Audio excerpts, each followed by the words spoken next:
Episode 58 Orlando क्या हालचाल। अगर आपने इससे पहले का वीडियो नहीं देखा है तो उसे देख सकते हो, लिंक डिस्क्रिप्शन में है। तो बिना किसी देरी के वीडियो को शुरू करते हैं। तो आपने एपिसोड देखा कि एपिसोड में हमारा जान पॉइजन गर्ल को ढूंढ लेता है और फिर वहां पर एक घमासान युद्ध होता है जिसमें हमारा जान आइस लेवर वैली के 3 बुड्ढों को मार डालता है और फिर वहां से पॉइजन गर्ल को लेकर उस पहाड़ के और भी अंदर चला जाता है, मतलब कि और भी डीप रीजन में चला जाता है। और 2-3 घंटे लगातार चलने के बाद उसे गुफा दिखती है और वहां पर वो रुक जाता है और वहां पर पॉइजन गर्ल की इलाज करने लगता है। और अब आगे तो एपिसोड की शुरुआत होती है और हमें सबसे पहले जान को बताया जाता है जो कि वहां पर कुछ सोच रहा होता है, क्योंकि वो जानता है कि पॉइजन गर्ल का इलाज करना बहुत ही मुश्किल है। लेकिन उसे तभी मास्टर की बात याद आ जाती है कि तुम्हारे पास जो हेवनली फ्लेम है इस दुनिया की सबसे गर्म चीज है। इसलिए वो थोड़ी देर तक कुछ सोचता है और फिर सोचने के बाद अपनी स्टोरेज अंगूठी से एक बार टब निकालता है और फिर अपनी स्टोरेज अंगूठी में से जो पानी वो स्टॉक करके रखता था ना, तो उस पानी को बाहर निकालकर आधे बार टब को भर देता है। अब इसके बाद हमारा जान 50 से ज्यादा जड़ी बूटियों को निकालता है और उन्हें रिफाइन कर मतलब कि आग में जलाकर उस पानी में घोल देता है। और ये सारी की सारी जड़ी बूटियां थी ना, ये सिर्फ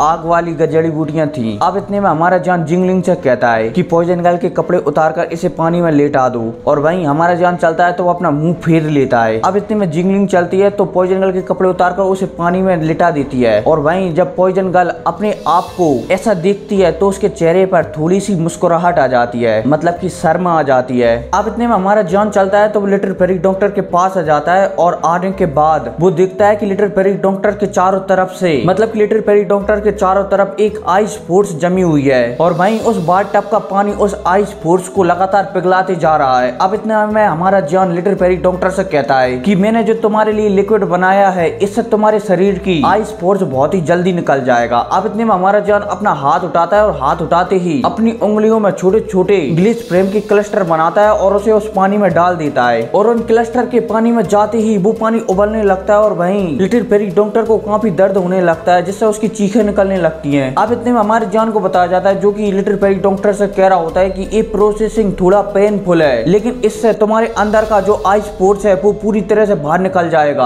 अब इतने में हमारा जान लिटिल फेरी डॉक्टर से कहता है कि तुम इसमें ट्रेनिंग करो। तो वहीं लिटिल फेरी डॉक्टर जान की बात मानकर उसी बाथ टब में अपनी ट्रेनिंग करने लगती है। अपने हाथों में वो सील बनाती है और ट्रेनिंग करना शुरू करती है। और जैसे ही लिटिल फेरी डॉक्टर ट्रेनिंग करना शुरू करती है तो उसके शरीर में जो बाथ टब का पानी था लाल कलर का वो धीरे धीरे गायब होने लगता है और वहीं उसके शरीर से आइस फोर्स धीरे धीरे निकलने लगता है। और जब जिंगलिंग जान का तरीका काम करती हुई देखती है तो वो खुश हो जाती है और जान से वहां पर चिल्लाकर कहती है कि जान भाई देखो, आपका तरीका एक काम कर रहा है, आपका तरीका ये पूरी तरह से काम कर रहा है। मुझे लगता है कि आइस फोर्स बहुत जल्दी निकल जाएगा। लेकिन अब इतने में हमारे जान को बताया जाता है जो कि वहां पर मैं सोच रहा होता है कि हाँ मुझे पता है कि मेरा तरीका काम कर रहा है, लेकिन अगर भविष्य में आइस लेवर वैली ने इसका दोबारा से हम पर उपयोग किया तो मैं तो शायद बच जाऊंगा, लेकिन मेरे दोस्त कैसे बचेंगे। इसलिए मुझे लगता है कि मुझे इसका कोई परमानेंट सोल्यूशन ढूंढना होगा। अब इतने में हमारा जान चलता है तो वो अपनी स्टोरेज अंगूठी से एक कागज निकालता है और उस जिंगलिंग को दे देता है और जिंगलिंग से कहता है कि मुझे ये जड़ी बूटियां चाहिए, तुम जाओ और जाकर इन्हें लेकर आओ। और वहीं जब जिंगलिंग उस कागज को पढ़कर देखती है तो वो शॉक्ड हो जाती है, क्योंकि उनमें से कई जड़ी बूटियां तो ऐसी थी जिनका नाम तक उसने नहीं सुना था। लेकिन वो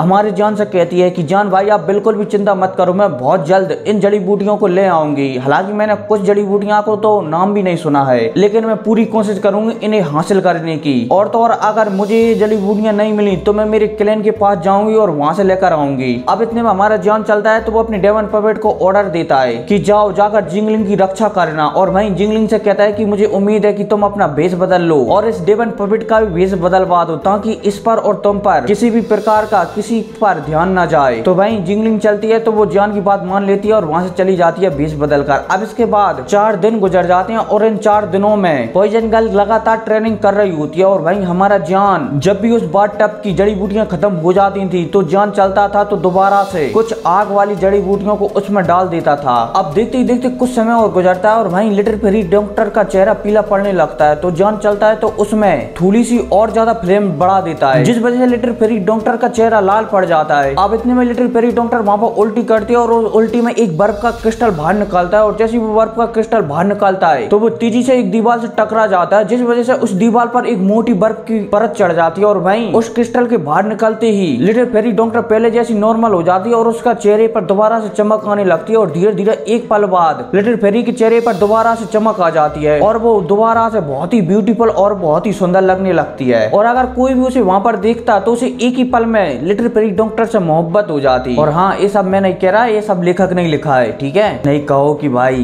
तू लिटिल फेरी डॉक्टर से मोहब्बत क्यों करवा रहा है। सॉरी टॉपिक पे आते हैं। अब इतने में हमारा जान अपनी आंखें खोलता है और लिटिल फेरी डॉक्टर की ओर देखने लगता है और उसे पूछता है क्या तुम्हारे अंदर से वो आइस फोर्स पूरी तरह से निकल चुका है। तो लिटिल फेरी डॉक्टर अपना सिर हमें हिला देती है और भाई जब हमारा जान लिटिल फेरी डॉक्टर को ऐसा सिर हिलाते हुए देखता है तो वो वहाँ पर एक राहत की सांस लेता है। अब इतने में हमारा जान लिटिल फेरी डॉक्टर से पूछता नहीं मतलब कि कहता है कि तुम्हारे शरीर पर जो भी चोटें लगी हैं वो अपने आप ठीक हो जाएंगी। अगर कुछ दिनों में वो ठीक नहीं हुई तो मैं तुम्हारे लिए एक हाई लेवल की गोली को रिफाइन कर दूंगा, जिसे खाने के बाद तुम्हारी भारी और अंदरूनी चोटें पूरी तरह से ठीक हो जाएंगी। और हमारे जान की ऐसी बातें सुनकर दोबारा से लिटिल फेरी डॉक्टर अपना हाँ में सिर हिला देती है। और वहीं हमारा जान लिटिल फेरी डॉक्टर को ऐसा सिर हिलाते हुए देखकर शॉक्ड हो जाता है कि लिटिल फेरी डॉक्टर आकर कुछ बोल क्यों नहीं रही। लेकिन फिर इतने में लिटिल फेरी डॉक्टर कहती है कि क्या तुम अपना सिर दोबारा से पीछे कर सकते हो, मुझे ना अपने कपड़े पहनने हैं। और भाई यह बात सुनते ही हमारा जान चलता है तो अपना सिर घुमा लेता है और वहीं लिटिल फेरी डॉक्टर के चेहरे को बताया जाता है जो कि मुस्कुरा रही होती है। अब इतने में वो बाथटब से बाहर निकलती है और अपनी स्टोरेज अंगूठी से कपड़े निकालकर उन्हें पहन लेती है। अब इतने में हमारे जान से कहती है कि तुम मेरी ओर देख सकते हो। और वहीं फिर हमारा जान जब लिटिल फेरी डॉक्टर की ओर देखता है तो वो शॉक्ड हो जाता है क्योंकि लिटिल फेरी डॉक्टर अब पहले से भी ज्यादा ब्यूटीफुल लगने लगी थी। और फिर उसे कुछ याद आने लगता है कि कैसे लिटिल फेरी डॉक्टर आज से कुछ सालों पहले उसे पहली बार मिली थी उस गुफा में। हालांकि शुरुआत में उनके रिश्ते अच्छे नहीं थे लेकिन वक्त के साथ उनके रिश्ते और भी ज्यादा बेहतर होते गए। और यह सब हमारा जान सोच ही रहा होता है तभी लिटिल फेरी डॉक्टर जान से कहती है कि तुम मुझे ऐसे क्यों घूर घूर कर देख रहे हो।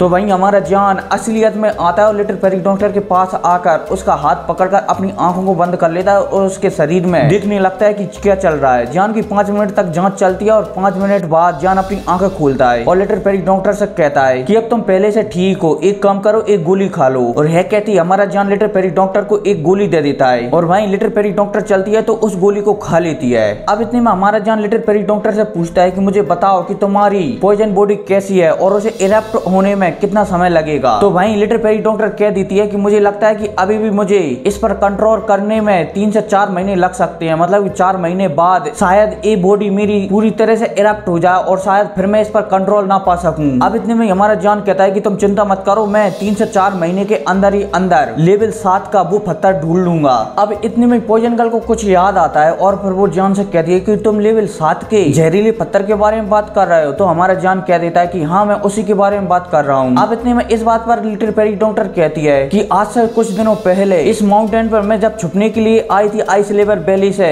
तो यहाँ पर एक रैंक 7 का जहरीला जानवर आया था। वो मुझसे शादी करना चाहता था लेकिन मैंने उसे मना कर दिया और उसके हाथों से बड़ी मुश्किल से बचकर भागी थी। मुझे पता नहीं था कि वही पत्थर हमारे लिए काम आएगा, मतलब कि वही जानवर हमारे लिए काम आएगा। और वहीं हमारा जान जब लिटिल फेरी डॉक्टर की ऐसी बातें सुनता है तो वो शॉक्ड हो जाता है कि लिटिल फेरी डॉक्टर के पीछे इंसान क्या जानवर भी पड़े हैं। मतलब कि लिटिल फेरी डॉक्टर की ब्यूटी इतनी ज्यादा खूबसूरत है कि उसके पीछे इंसान तो इंसान क्या बल्कि जानवरों का दिल भी उस पर फिदा हो गया है। और भाई हमारी जान की मुंह से ऐसी बातें सुनकर लिटिल फेरी डॉक्टर दोबारा से शर्माने लगती है और वो जान से मना करती है कि उसे वो चढ़ाए ना। अब इतने में हमारा जान हंसी मजाक को साइड में रखकर कहता है कि सबसे पहले तुम ठीक हो जाओ, ठीक होने के बाद हम सभी लोग उस रैंक 7 के जानवर पर हमला करने के लिए जाएंगे। वैसे तुम्हें ये पता है कि वो जानवर कितने रैंक पर है और कितने स्टार वाला है। तो वहीं लिटिल फेरी डॉक्टर कह देती है कि वो 1 डाउ जोंग के 8 स्टार पर होगा शायद। हालांकि मेरी उससे फाइट तो नहीं हुई थी लेकिन मुझे लगता है कि उसकी रैंक शायद यही होगी। तो वहीं हमारा जान सोचने लगता है कि 1 डाउ जोंग के 8 स्टार शायद वो उसे हरा सकता है। अब इतने में जान चलता है तो वो सोचने लगता है कि शायद उसे उस रैंक 7 के जानवर से लड़ने से पहले सीनियर टियानो की आत्मा को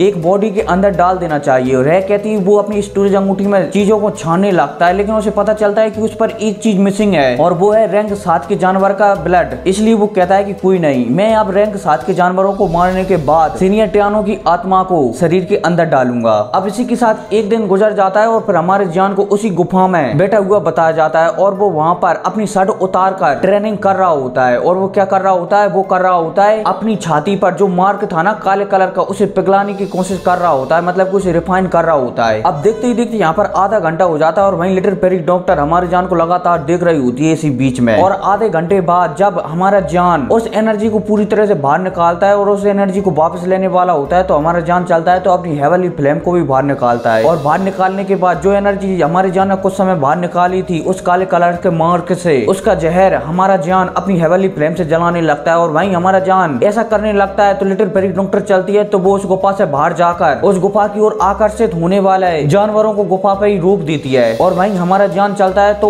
उन शक्तियों का जहर निकालकर उन्हें अपने अंदर लेने लगता है। और वहीं लिटिल फेरी डॉक्टर समझ जाती है कि जान का अब एक और स्टार बढ़ने वाला है, इसलिए वो उसकी सुरक्षा और भी ज्यादा करने लगती है। लेकिन तभी सॉरी तो मिलते हैं अगली वीडियो में, तब तक टेक केयर एंड बाय।